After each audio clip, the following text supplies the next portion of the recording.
দুতালাতে বাড়ি রে তোর সাইড তালাতে থাকি। মুরগির স্টেশন দেখেন কোথায়, উপর তালাতে ঘুমাইতে শান্তি পা। তো বাবা দাও তো।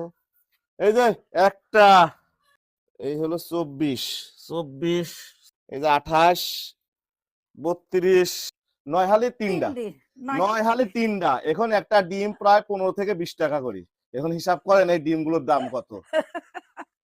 মাশাআল্লাহ, আমার মা কয় যে আমি হাঁস বিক্রি করে দেবো। পরে আজকে মানে আসলে নসিবে থাকলে যা হয় আর কি। যাক, হাঁস মুরগি এইগুলো কিন্তু পালন করবেন, পাশাপাশি 2-4টি টাকা যদি এখান থেকে আসে ক্ষতি কি?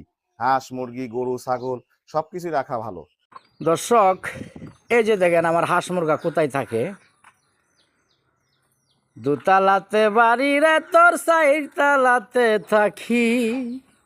ওই যে দেখেন আমার